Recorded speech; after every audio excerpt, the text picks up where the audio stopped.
Junior NTR ఆస్తి వివాదంలో చిక్కుకుంది. జూబ్లీహిల్స్ రోడ్ నెంబర్ 75లో ఉన్న ఓ ఫ్లాట్ విషయంలో ఎన్టీఆర్ కోర్టుకెక్కారు. 2003లో గీతాలక్ష్మి అనే మహిళ నుండి ఎన్టీఆర్ ఫ్లాట్ కొనుగోలు చేశారు. అయితే అప్పటికే 1996 నుండి పలు బ్యాంకుల వద్ద ఇదే ఆస్తిని తాకట్టు పెట్టి గీతాలక్ష్మి కుటుంబం రుణాలు తీసుకుంది. జూనియర్ ఎన్టీఆర్ కు ఫ్లాట్ అమ్మే సమయంలో ఈ విషయాన్ని దాచిపెట్టింది. ఫ్లాట్ అమ్మేటప్పుడు కేవలం ఒక్క బ్యాంకులో మాత్రమే మార్ట్గేజ్ లోన్ ఉన్నట్లు ఎన్టీఆర్ కు చెప్పింది గీతాలక్ష్మి. దీంతో తారక్ చెన్నైలోని ఒక బ్యాంకులో రుణాన్ని చెల్లించి డాక్యుమెంట్స్ తీసుకున్నారు. మిగిలిన బ్యాంకులు ఆస్తిని స్వాధీనం చేసుకునేందుకు ప్రయత్నించడంతో బ్యాంక్ మేనేజర్లపై గతంలో పోలీసులకు ఫిర్యాదు చేశారు.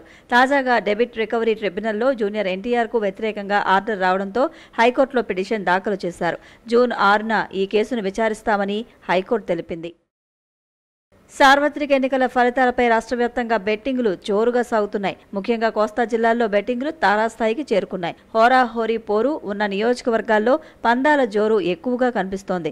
జనసేనాని పవన్ కళ్యాణ్ పోటీ చేసిన పిఠాపురం, నరసాపురం ఎంపీ రఘురామకృష్ణంరాజు కూటమి అభ్యర్థిగా పోటీ చేసిన ఉండి నియోజకవర్గాలపై పందాలు జోరుగా సాగుతున్నాయి. ఈ రెండు నియోజకవర్గాల ఫలితాలపై దాదాపు 1000 కోట్ల పందాలు సాగుతున్నట్లుగా అంచనా.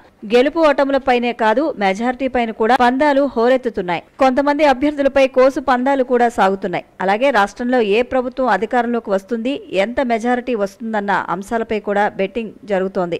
రాజమహేంద్రవరం సిటీ, రాజానగరం నియోజకవర్గాల ఎన్నికల ఫలితాలపై కూడా పందాలు జరుగుతున్నాయి. ప్రస్తుతం IPL కన్నా ఎన్నికల ఫలితాలపైనే బెట్టింగ్ ఎక్కువగా జరుగుతోంది.